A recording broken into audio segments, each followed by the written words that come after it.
ताज्या बातम्यांसाठी ABP माझाला subscribe करा आणि बेल आयकॉन प्रेस करा। आणि यानंतर बातमी पंढरीमधून आहे।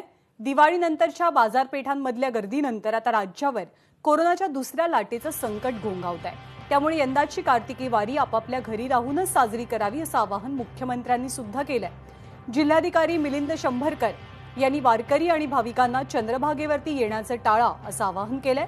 आज पहाटेपासून वारकऱ्यांनी सर्व नियम मोडून चंद्रभागेवर स्नानासाठी गर्दी केली आहे। यंदाची कार्तिकी वारी रोखण्यासाठी पंढरपुरातल्या चंद्रभागेच्या किनारी आणि वाळवंट प्रवेशास वारकऱ्यांना 21 नोव्हेंबर ते 1 डिसेंबर पर्यंत बंदी घालण्यात आली आहे।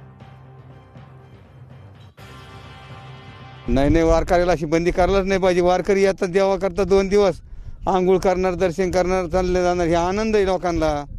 पण बंदी केल्यानंतर आम्हाला तुमचे साहेब लोकांसमोर काही बोलता येत नाही जाता। बंद केल्यानंतर चंद्रभागेची आंघोळ पाहिजेलच आहे का?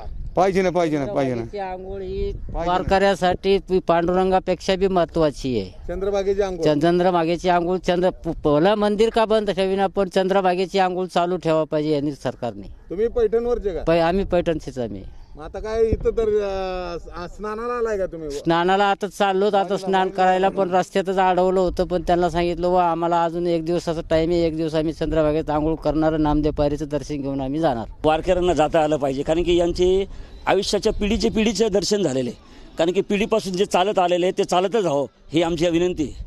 आणि सगळ्यांना हेच निवेदन आहे की असं हे होणं करायला पाहिजे नाही। पहिली गोष्ट करा नाही पाहिजे, कारण की असं जर होत राहिलं तर भले जसं प्रमाण ऑनलाईन का होणार, तुम्ही ऑनलाईन दर्शन करा, सगळ्यांना द्या, पण सगळ्यांना बंद करून बंद हा शब्द देऊ नका।